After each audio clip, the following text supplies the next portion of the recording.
mais problemas de cálculo estequiométrico. Veja, determine a massa de FeS, quer dizer, sulfeto de ferro, formada a partir de 16,8 gramas de ferro. Qual a massa de enxofre consumida nessa reação aqui, tá?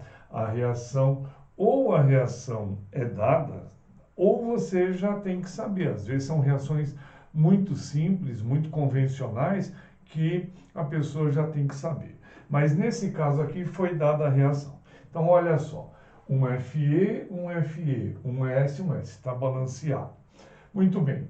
Aí, veja, é 1 mol de ferro. O mol do ferro é 56. É 1 mol do enxofre, que é 32.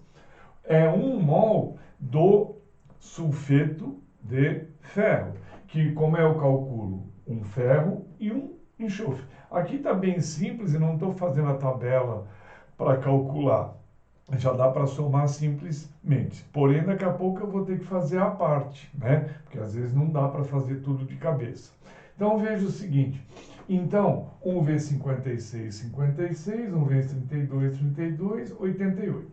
Então, significa que 56 gramas de ferro reagem com 32 gramas de enxofre, dando um total de 88 gramas de sulfeto de ferro. Muito bom. Agora, o problema fala que eu tenho 16,8 gramas de ferro. Então, 16,8 vai na coluna do ferro.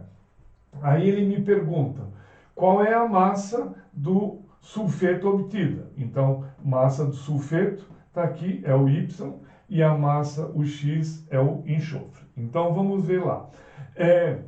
X, para calcular, basta multiplicar em cruz. Aí, fazendo a conta, dá 9,6. O X está na coluninha do enxofre.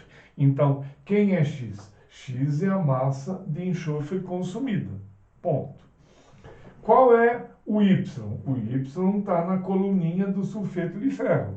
Portanto, o Y, você pode ignorar a coluna do meio e multiplicar em cruz com as duas colunas restantes. Veja, o Y dá 26,4 gramas. Então, forma-se 26,4 gramas de sulfeto de ferro. Tá? Sempre fazendo assim, faz a equação, balanceia, e aí você vai criando a coluna de baixo dos elementos ou das substâncias que você tem, para ficar bem organizado. Mais um exemplo aqui. Ó. Qual a massa de cloreto de zinco, formada a partir de 13 gramas do metal? Qual a massa de hidrogênio? Então, veja, foi uma reação onde você coloca zinco em contato com ácido clorídrico, obtém cloreto de zinco e hidrogênio. Normalmente a reação é dada, quando não é porque você já tem que saber, porque ela é bem comum, tá? Isso vai ficar claro mais tarde. Veja, de novo, está balanceado? Agora está. 1 mol de zinco, 2 mols de HCl, 1 mol de cloreto de zinco e 1 mol de hidrogênio. Tá?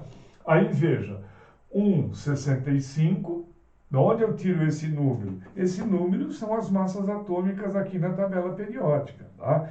De novo, isso não é obrigatório decorar, isso é dado sempre. Tá? Ninguém precisa saber números atômicos ou massa atômica, isso é tudo dado em questão.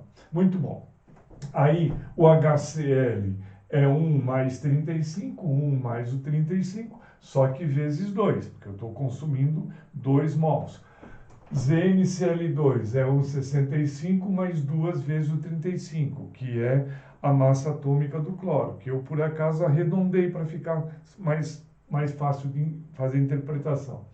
O hidrogênio, cada hidrogênio é 1, aqui 1 mol de hidrogênio 2. Muito bem, aí fazendo a continha aqui, 65, isso vira 72, aqui vira 135, com 2.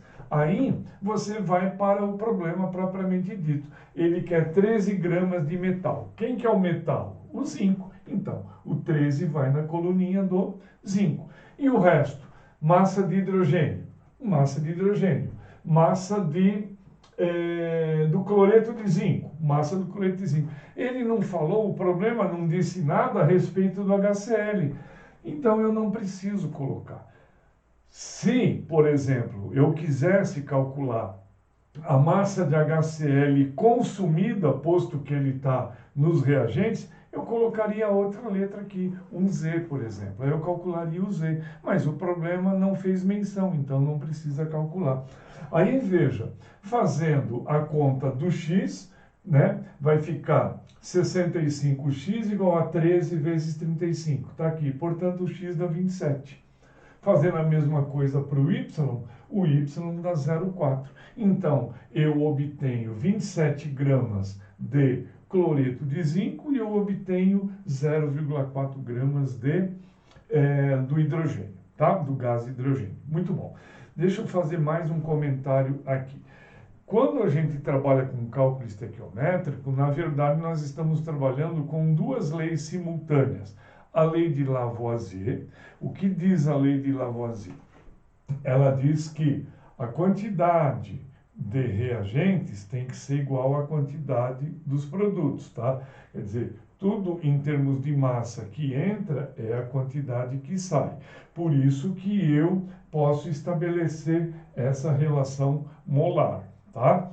Veja, sempre assim, sempre você tem a soma da massa dos reagentes tem que ser igual à soma da massa dos produtos. Essa é a lei de Lavoisier. Muito bom.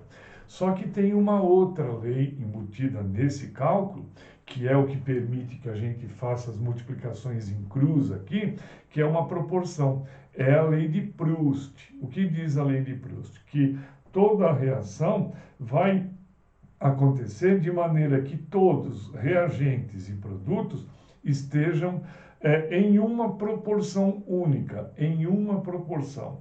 Ou seja, eu vou ter a mesma proporção para os reagentes, para cada um dos reagentes e para cada um dos produtos. Vamos ver aqui para ficar mais claro. Veja, eu tenho 65 no ideal e 13 na realidade. Eu tenho 135 no ideal, quer dizer, aquela coisa teórica, e o X, que é 27 na realidade. Na minha realidade aqui, eu tenho 2 no real e o Y, que é 0,4, nessa condição aqui dessa reação. Veja, se eu pegar 65 e dividir por 13, 135 e dividir pelo 27, que é o meu X, ou o 2 e dividir pelo 0,4, que são os números que eu tenho, olhe só que interessante, todos dão a mesma quantidade, dá 5. Ou seja, eu estou com uma proporção constante, que é o número 5. Veja, não é para ter sempre o número 5, só que nessa reação é o número 5, podia ser qualquer. Tá? Mas veja, não posso ter para esse reagente uma razão de 5 e para esse uma razão de 8. Isso não pode, porque feriria a lei de Proust. Tá? Então, toda vez que você tiver a equação teórica, a fundamental e depois a sua, que você calculou específica para o seu exercício, você pode testar dividindo ou a original, a real, a da natureza, dividido pela sua, para cada um vai ter que dar sempre o mesmo número. Tá? Ou do contrário, da sua para a da natureza. Tá? É sempre o mesmo número. Aqui, se eu invertesse, daria o inverso de 5, que é 0,2. Tá? Mas a proporção tem que ser mantida. Então, eu tenho duas leis simultâneas, lei de Proust e lei de Lavoisier, correndo simultaneamente dentro da análise estequiométrica.